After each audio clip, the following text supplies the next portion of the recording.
sitwasyon sa loob ng bahay ni Kuya. Nagpakatotoo at hindi nahiyang ilahad ang tunay na saloobin niya.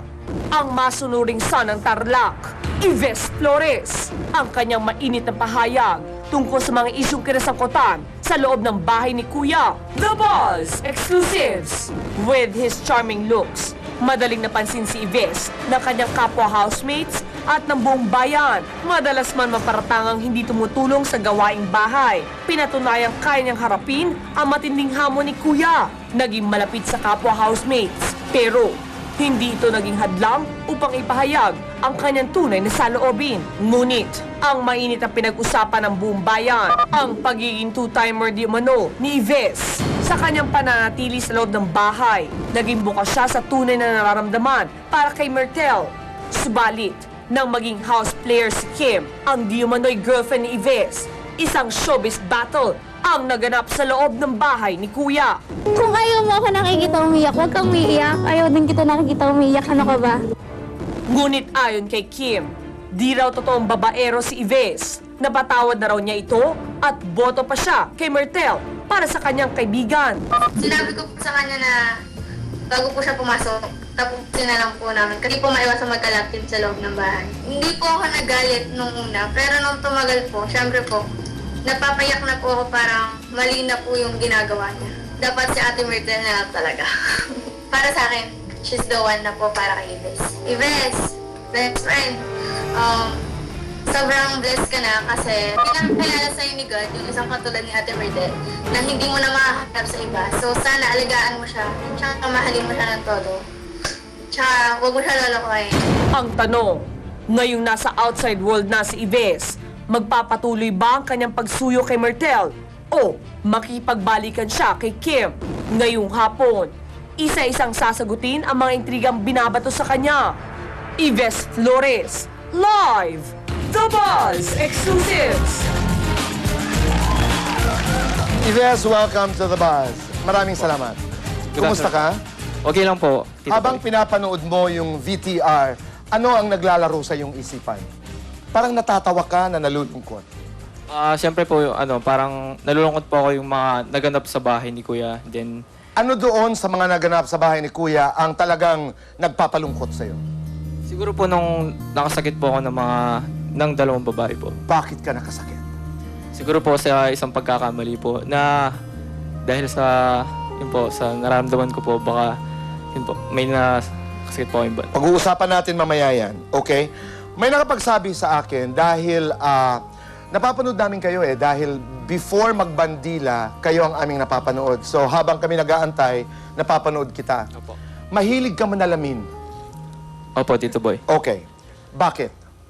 Kasi po, gusto ko po, pag humarap ako sa isang tao, maayos po ang pagmumukha ko. Maayos ang pagmumukha mo. Ang mukha ko po. Wait, gaano katagal ang... how much time do you spend fixing yourself? Siguro more than 15 minutes. Okay. Opo. Dahil mahilig ka sa salamin, ilalabas ko ang aking mahiwagang salamin. Nandito. Ilalagay ko ang aking imaginary mirror. Yves, ano ang iyong nakikita? I-describe mo nga sa akin. Siguro po parang masiyahin na pilyong mabait na bata po. Simpleng tao. Babaero. Hindi po. Hindi. Okay. Klaro yon. Tapos, pag napapanood din kita, marami ang nagsasabi sa mga housemates na medyo may pagkatamad ka raw. Totoo ba yon?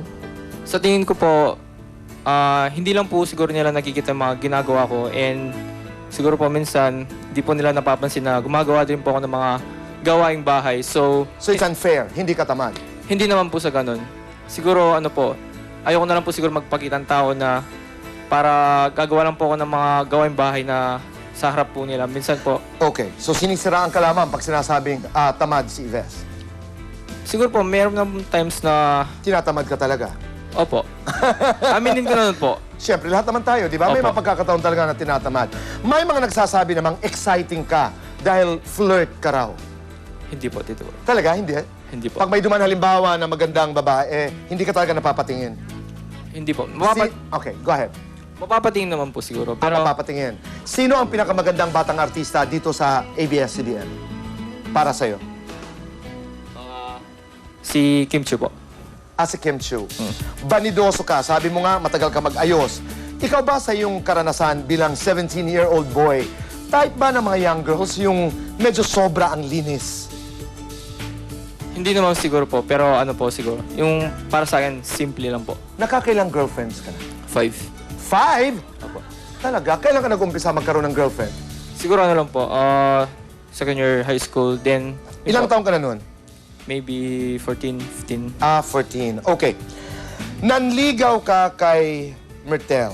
Opo. May girlfriend ka sa labas na si Kim. Best friend daw. Opo. Ang tawag dyan, Ives, ay salawahan. Tanong, ikaw nga ba'y salawahan? Hindi po, Tito Boy. Ipaliwanag mo yan, bakit mo sila pinagsabay? Hindi naman po siguro sa pinagsabay. Then, magkaibigan po kami ni Kim. So, yun po. Habang tumatagal siguro, na-fall na po kami sa isa't isa at parang nabuo na ng isang relasyon. Bago ka pumasok sa bahay ni Kuya? Opo. Okay, so bali, officially, kayo ni Kim? Hindi po. Parang isang ano lang po. Parang pinag-usapan lang po namin na parang hindi po siya officially na... Pinag-usapan nyo, di official? Hindi po, parang ano po. Parang sinabi lang po namin na gawin, parang may ginawa po para mangyari po yung ganung bagay. So parang sinabi ko po sa kanya na... May ginawa ka para mangyari ang isang bagay. Nako, paliwanag mo yun.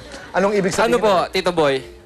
Ganito po. Para, meron po kasi mga binabati ko sa kanya kay Kim. So, ginawa ko na lang po para hindi po siya Okay. sabihin ng mga ganung bagay. So, sabihin, parang gumawa po kami ng isang relationship para maprotect ko po siya. Pero knowing that, bakit mo niligawan bakit niligawan mo si... Myrtle. Myrtle. How do you pronounce it? Myrtle. Myrtle. Okay, bakit mo siya niligawan? Meron kang Kim dun eh.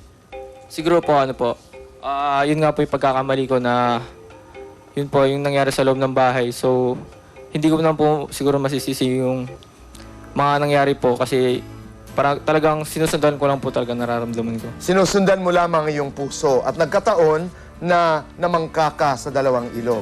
Pero ano ngayon ang katayuan? Ano ngayon ang lagay, Ives? Officially, kayo pa ba ni Kim? Kayo ni Myrtle? Ano ang kalagayan? Sa ngayon po, yung pong friendship namin ni Kim, ganun pa rin po, bumalik na. So, yung... Best friends? Opo. Pero girlfriend, boyfriend, hindi? Wala na po. Tapos Okay. na po. Paglabas ni Myrtle, ipupursue mo siya? Siyempre po, Tito Boy. Okay. Abay, kausapin mo ang iyong mga fans, magpasalamat ka, mag-aartista ka ba? Kung bibigyan po ako ng opportunity, siyempre Mag-aartista po. ka, okay. Magpasalamat ka at sabihin mo ikay handa na para sa industriya ng telebisyon at pelikula. Go ahead. Sa lahat ng mga sumusuporta at nagmamahal sa akin, maraming salamat sa Mirves, sa lahat ng mga taong nagmahal sa akin at hindi ko pinabayaan sa bahay ni Kuya. So, maraming salamat po. Thank you po. Ives, maraming salamat. Love you too. Okay, maraming salamat, Ives. At all the best. Good luck. Thank you At po. maraming salamat sa pagdalaw sa amin dito sa Dabas. Mga kaibigan, huwag po kayong aalis dahil magbabalik pa po ang... The Boss!